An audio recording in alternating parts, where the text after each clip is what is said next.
Գյուրջան Կասկադ, հասանելի բնակարաններ 65 ամիս մարման ժամկետով։ Հայաստան կուսակցության մասնակցությունը չեղարկելու դիմում եք ներկայացրել կենտրոնական ընտրական հանձնաժողով։ Ընտրական օրենսգիրքը երկու այդպիսի դեպք է, հա, նախատեսում։ Մեկը գրանցումը չեղյալ համարելու, մեկը անվավեր ճանաչելու։ Ինչ կոնկրետ ձեր պահանջը որն է։ Տեսեք, ընտրական օրենսգրքով սահմանված հնարավորությունները երկուսը չեն, շատն են։ Մենք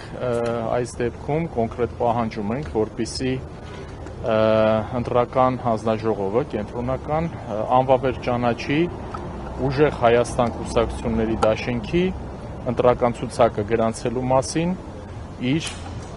03-05-26 թվականի համար 69 գիծ A որոշումը։ Առաջի կետով պահանջը հետևյալն է, քանի որ գտնում ենք, որ կան բավարար հիմքեր այդ գրանցումը ԿՀ-ի որոշմամբ անվավեր ճանաչելուն։ Երկրորդ կետով, եթե այնուամենայնիվ կենտրոնական ընտրական հանձնաժողովը գտնի, որ իր սեփական որոշմամբ այդ գրանցումը անվավեր ճանաչելու հիմքերը բավարար չեն, ապա մենք պահանջում ենք, որպեսզի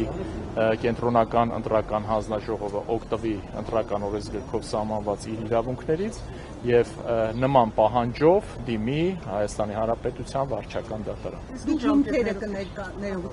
Հիմքերը կներկայացնեք, օրինակ դուք ինչու եք կարծում, որ ուղիղ Հայաստանի գրանցումը պետք է անվավեր ճանաչի։ Տեսեք, հիմքերը կարելի է մեղմ ասած չչունեն, արդեն որ երրորդ ամիսն է Հանրապետություն կուսակցության նախագահ Արամ Զավենի Սարգսյանը,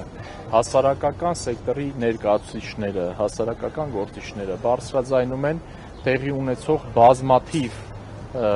վատառողջ երևույթների մասին, որոնք կարող են էական ազդեցություն ունենալ ընտրությունների ելքի վրա եւ կարող են շեշտակիորեն փոխել ընտրությունների արդյունքը։ Կոնկրետ արտաքին ազդեցության մասին, ֆինանսական թափանցիկության մասին, խոսակցույց կա արտասահմանից Հայաստանի Հանրապետության քաղաքացիների վրա ճնշում գործադրելով Հայաստանի Հանրապետության տեղափոխելու մասին, որոնք գալիս են, տեսնում եք, լրագրողական հետաքննություններն էլ են դա ցույց տալիս, մարդիկ մեքենաներով գալիս են զուտ այդ օրը ստիպողաբար կարելի ասել պարտադրված ընտրությանը մասնակցելու, իրենց սրտի թեկնածուին այսպես ասած ընտրելու, որոշ արտաքին ուժերի սրտի թեկնածուին ընտրելու եւ ուրեմն երկրի տարածքը անմիջապես հենց ընտրությունների հաջորդ օրը լքելու միտումով։ Այս ամեն ինչը միտված է խափանելու ընտրությունների բուն բնականոն ընթացքը եւ կարծում ենք այս առումով Հայաստանի Հանրապետության իշխանությունները ունեցել են անելիք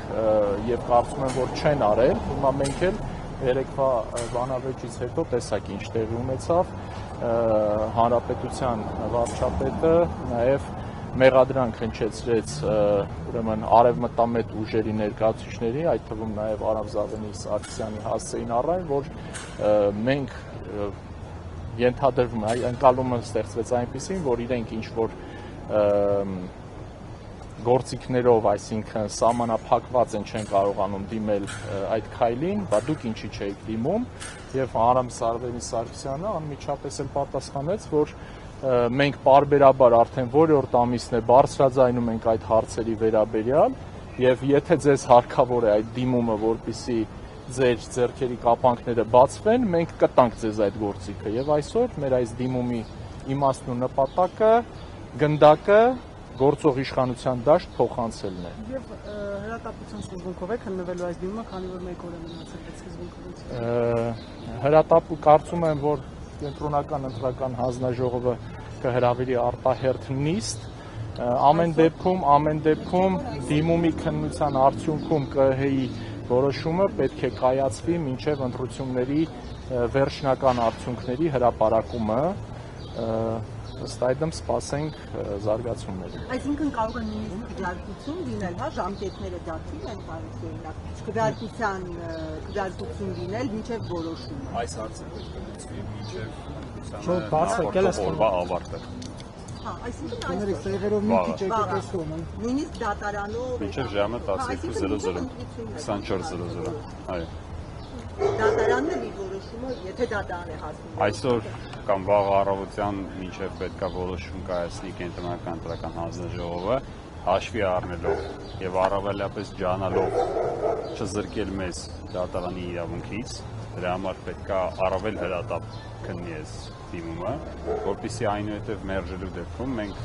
24 ժամվա ժամանակ ունենանք վարչական դատարան դիմելու։ Եթե կենտրոնական ընտրական հանձնաժողովը ոչ բավարարում է ձեր դիմումը, ոչ էլ ինքն է դիմում վարչական դատարան, դուք բողոքարկելու եք այն։ Տենց իրավիճակ չկա, կամ բավարարում է, կամ չի բավարարում, չդիմելով չի բավարարում։ Այդ դեպքում ինչ է լինում։ Բայց դուք կարող եք Այդ դեպքում մենք վիճարկում ենք կենտրոնական ընտրական հանձնաժողով։ Իհարկե դա քաղաքական որոշման հարց է, կուսակցությունը պետք է որոշի,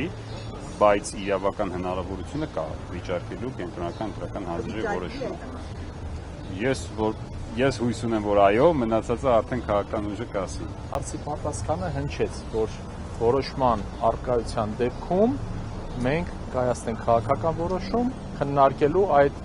իրավիճակի այդ բողոքարկման նպատակահարմարության հարց։ Տեսեք, օրինակ պայմանականորեն ընդունենք, եթե ձեռնարկված բոլոր այդ կոռուպցիոն մեխանիզմները, ենթադրյալ կոռուպցիոն մեխանիզմները, ընտրությունների վերջնական արդյունքների վրա մեծ հաշվով ազդեցություն, այսինքն չթողնեցին այն ակնկալվող արդյունքը եւ ըստ էության այն քաղաքական ուժերը, որոնք որ նպատակամղված են այդ գործիքակազմով հասնել իրենց համար ակնկալելի արդյունքի, տապալվեն, ինչը որ մենք հույս ունենք, որ Հայաստանի Հանրապետության ժողովուրդը կգտնվի գիտակից եւ ըստ արժանապույն կգնահատի բոլորի այս քայլերը, բոլորի մղումները հասնել իշխանության եւ բան չի մնացել երկու օրից հայ ժողովուրդը Հայաստանի քաղաքացիները իրենց խոսքը կասեն եւ հուսով եմ չեն ստեղծի այնպիսի մի իրավիճակ, որ մենք ստիպված լինենք այս հարցով գնալ դատարան, այլ իրենց արդարադատությունը, իրենց քվեով, իրենց քվեարկությամբ